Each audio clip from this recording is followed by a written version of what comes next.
सरकारचं लक्ष वेधण्यासाठी आपल्याला काहीतरी करायचंय, कारण की सरकार हे मनोज जरांगेच्या आहारी गेल्याचं आम्हाला दिसतंय. कशा प्रकारे ते प्रसाद लाड तिथे जातात, पुण्यात केलं, आंतरवालीला आम्ही उपोषण केली, तिथं सरकारचे मंत्री येत नाही. मग असं वाटलं चला बा आझाद मैदानामध्ये सरकारचं लक्ष वेधलं जाईल. आज साधारण 18 तारीख, आम्ही 6-7 दिवसापूर्वी आम्ही पत्र दिलेलं आहे.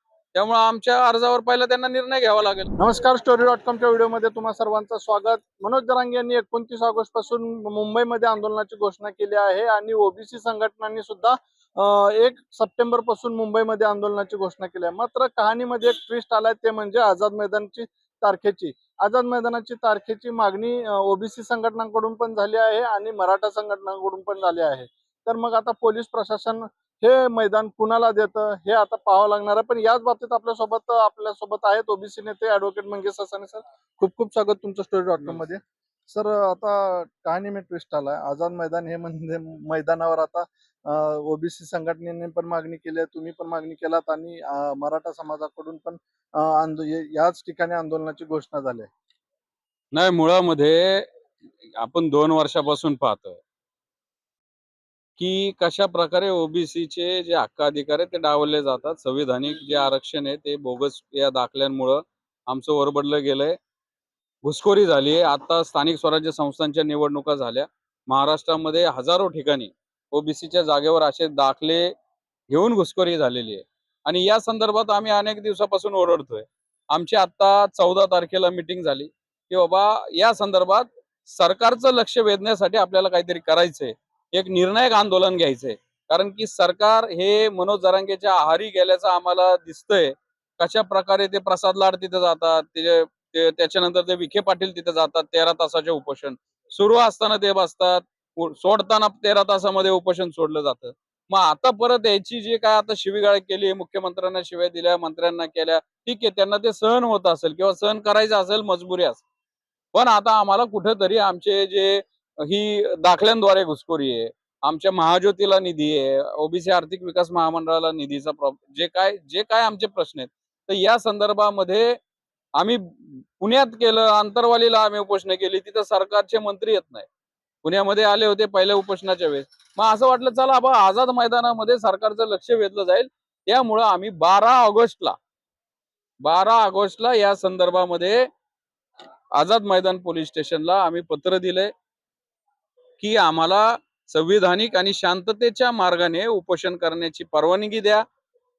प्लस आम्ही तुम्हाला माहिती देतोय, जे काही सोपस्कर असतील, अटी नियमाची पूर्तता करायची असेल ते आम्ही करण्यास तयार आहेत. आम्हाला लवकर, कारण की नंतर परत हे कागदी घोडे नाचवायची किंवा या जी प्रोसिजर फॉलो करायची गरज लागली नाही पाहिजे. नाहीतर ऐन वेळेस मग इकडे जा, मग महानगरपालिकेची परवानगी घ्या, मग फायर ब्रिगेडची घ्या, याची घ्या, त्याची घ्या, हे सगळं करायच्या आधी त्यासाठी आम्ही आधीच गेलो 12 तारखेला आणि परवानगीचे आम्ही पत्र दिलीत. आम्ही जे अप्पर पोलीस आयुक्त आहेत, काहीतरी मकवानी का असं काहीतरी नाव आहे त्यांचं, तेजवानी का, त्यांना भेटलो, त्यांना पत्र दिलं. ते म्हणले आम्ही याच्यावर आम्ही तुमचं उत्तर देऊ. 29 ऑगस्टचं आमचं पत्र आहे. 12 ऑगस्टला आम्ही सबमिट केलेलं आहे, आम्ही इन्व्हर्ट केलेलं आहे. आता मी आंतरवालीतच करणार शेवटचा लढा, लेकराचा लढा, माझं शेवटचं उपोषण. आणि मग आता तुम्हाला, आणि हे मी नंतर 2च दिवसामध्ये माझ्या सोशल मीडियावर माझं जे अकाउंट आहे फेसबुकचं, माझं पेज आहे, त्याच्यावर टाकलं होतं की या संदर्भामध्ये परवानगी घेण्यासाठी पत्र आम्ही दाखल केलेलं आहे. मग आता परत मुंबईमध्येच यायचं म्हणजे काय करायचं, म्हणजे काहीतरी सरकारवर आणायचं, ओबीसींना घाबरवायचं, मग सरकारच्या पुढे असं काहीतरी पेच प्रसंग निर्माण करायचा.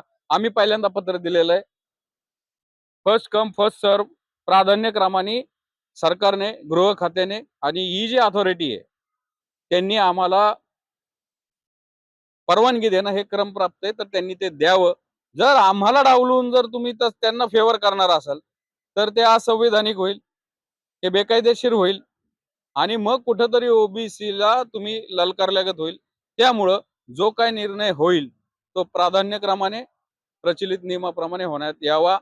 त्याचा जो हट्ट आहे त्याचं काय करायचं ते मग सरकार ठरवेल, पोलीस प्रशासन ठरवेल. पण आम्ही आमची मागणी 12 ऑगस्टला आहे. आज साधारण 18 तारीख, आम्ही 6-7 दिवसापूर्वी आम्ही पत्र दिलेलं आहे. त्यामुळे आमच्या अर्जावर पहिला त्यांना निर्णय घ्यावा लागेल. First come first decision. मग आता ओबीसींनी पण मेळावे सुरू केलेत. विविध जिल्ह्यामध्ये मेळावे सुरू आहेत आणि नवनाथ वाघमारे यांच्याकडून एक मराठा समाजातल्या मुलींबद्दल त्यांनी काही अपशब्द त्याच्यावरून खूप मोठा रोष मराठा समाजामध्ये निर्माण झालाय. नाही, नक्कीच या अशा वक्तव्याचा कोणीही समर्थन करणार नाही. नवनाथ वाघमारेंनी याबद्दल खेद व्यक्त केलाय. माता, माऊली, माया, भगिनी ह्या सर्वांच्या असतात. आपण गावगाड्यामध्ये एकत्र नांदत असतो. आता बऱ्याच ठिकाणी असे विवाह झालेले आहेत. ही मला वाटते शेवटची पिढी असेल की जातीपाती धर्माधर्मात विवाह होतील. इंटरकास्ट ह्या मॅरेजेस चालू आहेत. त्याच्यामुळं विषयाचा म्हणजे जो मेन मुद्दा आहे तो सोडून कुणीही असं बोलणं ते योग्य नाही.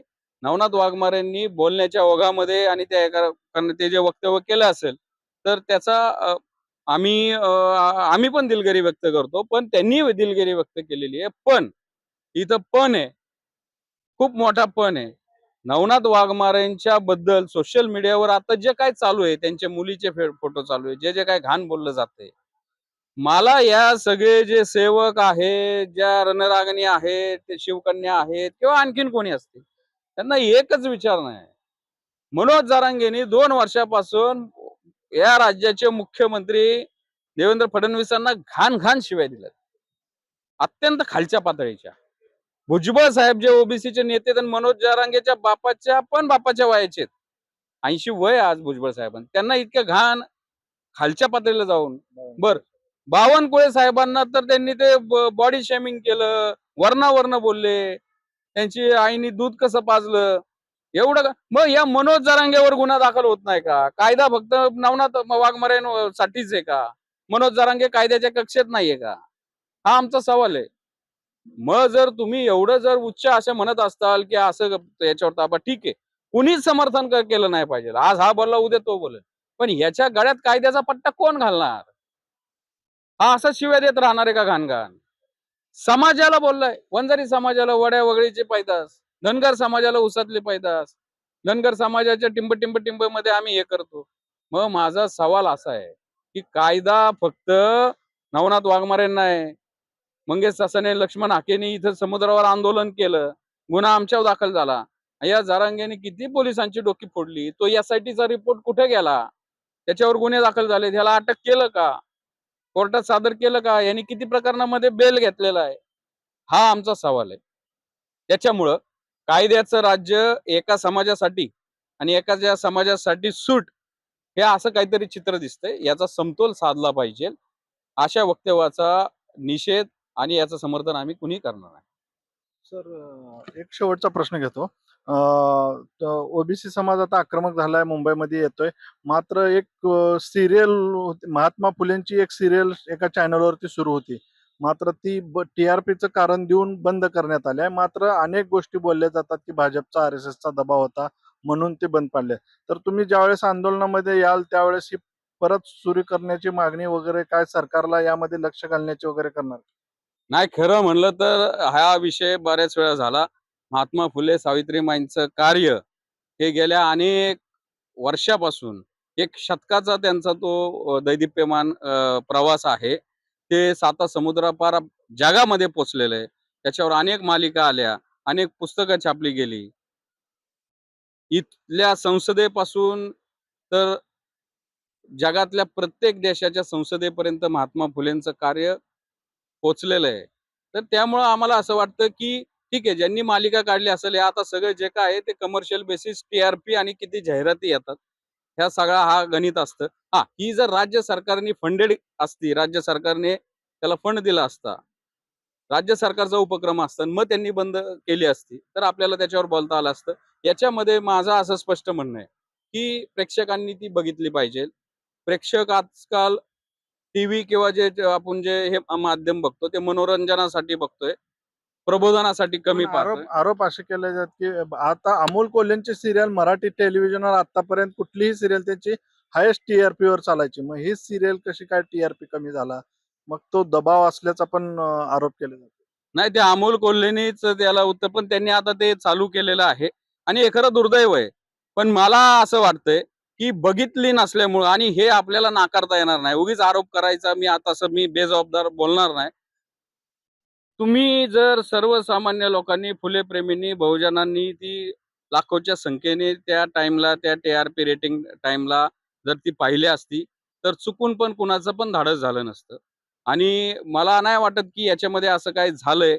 आणि तसं काय समजा झालेलं असेलच, तर हे सगळं जे काय आहे, ते पुराव्यानिशी अमोल कोल्हेंनी किंवा यांनी समोर आणलं तर आणखीन चांगलं होईल, असं माझं मत. खूप खूप धन्यवाद आमचे संवाद साधल्याबद्दल. हे होते ॲडव्होकेट डॉक्टर मंगेश ससाणे. आता दोन आंदोलनं मुंबईच्या एकाच मैदानावर येणार आहेत. कुणाला परवानगी भेटते हे पाहूयात. कॅमेरामॅन दीपक सोळंकीसह मी प्रकाश पाटील, story.com मुंबई.